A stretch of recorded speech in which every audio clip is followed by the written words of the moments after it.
శ్రీ శివభక్తుల కథలు అనమాట నేను చదవబోయేవి. ఇందులో భక్త శిఖామణులు చాలామంది శివుడు భక్తులు ఉన్నారు కదా, చాలామందికి తెలియదు, అందరూ కొంతమంది తెలుసు. వాళ్ళ గురించిన కథలు ఇందులో ఉన్నాయట, అవి చెప్పుకుందాం మనం. త్రైలింగ స్వామి విజయనగరమునకు దక్షిణాన హోలియా అనే గ్రామంలో నృసింహదేవ శర్మ అనే శివభక్తుడు ఉండేవాడు. అతనికి సంతానం లేకపోవడం వల్ల రెండో పెళ్లి కూడా చేసుకున్నట్ట. మొదటి భార్య సంతాన ప్రాప్తిగా చేయని వ్రతం లేదు, మొక్కని దేవుడు లేడు. ఆమె నిత్యము ఈశ్వరారాధన ఎందే కాలం గడుపుతూ ఉండేది, అంటే శివుణ్ణి కొలుస్తూ ఉండేది.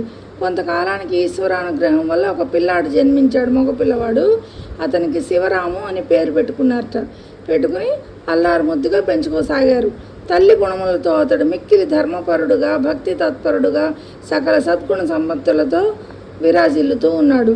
శివరామునికి 5 ఏళ్ళు వచ్చేసరికి అతని తండ్రి కాలధర్మం చేశాడు, అంటే ఆయన పోయారు తండ్రి.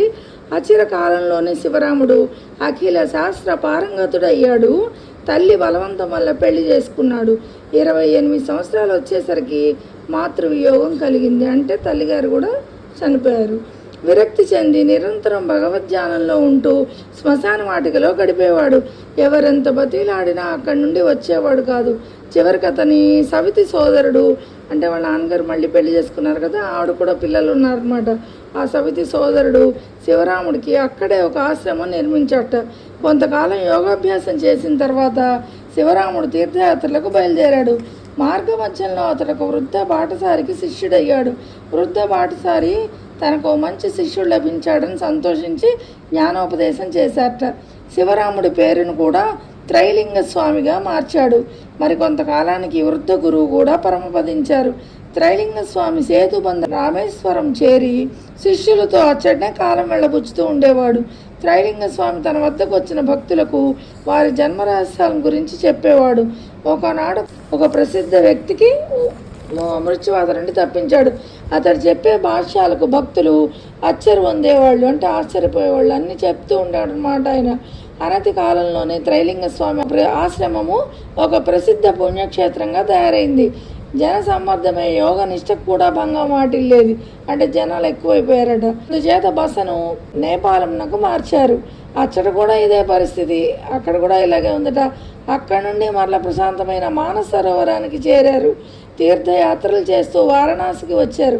చివరికి పంచగంగా ఘట్టమున స్థిర నివాసం ఏర్పరచుకున్నారు. త్రైలింగ స్వామి ప్రతిభ నలుదిక్కులా వ్యాప్తి చెందింది. ఒకనాడు జయపాలుడు అనే హుగ్లీ జిల్లా నివాసి స్వామిని దర్శించుకోవాలని పంచగంగా ఘట్టానికి చేరాడు. సంసారమందు విరక్తి చెంది స్వామిని దర్శించాలని చేరిన జయపాలుని చాలా కాలానికి కానీ త్రైలింగ స్వామి దర్శన భాగ్యం అబ్బలేదు. స్వామీజీని దర్శించి, స్వామి, నా చిత్తం ఎందుకో వ్యాకులత చెందుతోంది, కారణం ఏమిటి అని అడిగాడు. స్వామి ప్రత్యుత్తరం ఇస్తూ సాయంత్రం చెబుతా అన్నారు. ఆనాడు సాయంత్రం జయపాలుని పిలిచి, వస్తా, మంచం పట్టిన నీ కుమారుడు మరణించాడు అని చెప్పాడు. జయపాలుడు చాలా చింతించాడు.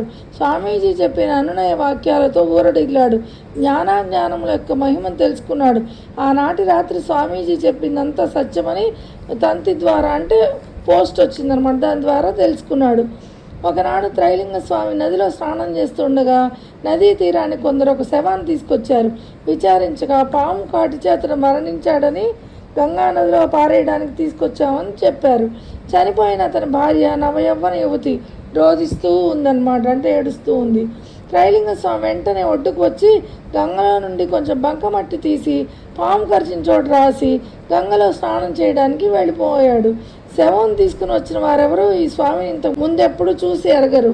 కొంతసేపటికి శవానికి చైతన్యం వచ్చిందట, అంటే కదులుతోంది.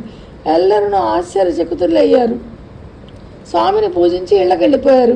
త్రైలింగ స్వామి ఎంత శీతాకాలంలో అయినా చలికాలంలో హింసిస్తున్న చలి లెక్క చేయకుండా చలిని నీళ్లలో తేలియాడుతూ ఉండేవాడు. మండు వేసవకాలంలో కాలుతున్న రాతిపై కూర్చునేవాడు. సర్వము త్యజించి నిష్కాముడై అన్నపానాదులను వదిలి భగవత్సేవ ఎందే కాలం గడుపుతూ ఉండేవాడు. ఒకనాడు కొందరు దుష్టులు అతనికి దాహం తీర్చడానికి సున్నంలో పైపైన తేట నీళ్లు ఉంటాయి కదా, అవి ఇచ్చారట. స్వామీజీ దాన్ని తాగి ఆ విషయం తెలుసుకున్నారు. గ్రహించి తాగి నిశ్చలంగా ఉన్నారు. ఆ దుష్టులు ఆశ్చర్యపోయారట.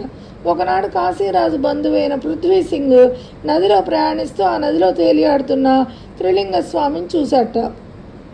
అతడు ఒక గొప్ప యోగి అని తెలుసుకున్నాడు. పడవలోనికి రమ్మని స్వామిని కోరాడు. స్వామీజీ పడవ ఎక్కి పృథ్వీ సింగ్ మొలనున్న కత్తి వైపు చూశాడు. కత్తి స్వామీజీ అడుగుతున్నారేమోనని పృథ్వీ సింగ్ తీసి ఇవ్వబోయేంతలో కత్తి జారి నదిలో పడిపోయింది. స్వామీజీయే దీనికి కారణమని కోపించాడు, దూషించాడు. అయినా స్వామీజీ ఏం మాట్లాడలేదు. ఇది గమనించి స్వామీజీ ప్రధాన శిష్యుడు నదిలో వెతకడానికి పనివాళ్ళని నియోగింపబోయాడు. అది చూసి స్వామీజీ వద్దని వారించి నీటిలో 3 అడుగుల లోతు వరకు తన చేతిని పంపించి 3 కత్తులను తీసి నీ కత్తిని తీసుకో నువ్వు అని చెప్పి పృథ్వీ సింగ్కి చెప్పాట. ఆ అద్భుతానికి ఆశ్చర్యపోయిన పృథ్వీ సింగ్ తన కత్తిని తీసుకుని స్వామీజీని వేణోళ్ళ కీర్తించి పూజించాడు. త్రిలింగ స్వామి మహిమలు కడు విచిత్రాలు. తన వద్దకు వచ్చి వాళ్ళకి జాతకాలను ముందే చెప్పేసేవాడు. త్రైలింగ స్వామి 200 ఏళ్ళు జీవించారని గ్రంథాలు చెప్తున్నాయి. ఈ యోగేంద్రుడు మహావాక్య రత్నావళి అనే గ్రంథాన్ని రచించాడు. విజ్ఞాన రసముతో నిండిన గ్రంథంటది. మరణించుటకు ముందు త్రిలింగ స్వామి పంచగంగా ఘట్టమందు రత్న ఖచ్చిత శివలింగములను 2 స్థాపించాడు. ఒకటి ఇప్పటికి కూడా త్రైలింగేశ్వర స్వామిగా విరాజిల్లుతోంది. ఇప్పటికీ భక్తులు త్రైలింగేశ్వర స్వామి ఆలయం దర్శించి ధన్యులవుతున్నారట. అదండి త్రైలింగేశ్వర స్వామి కథ.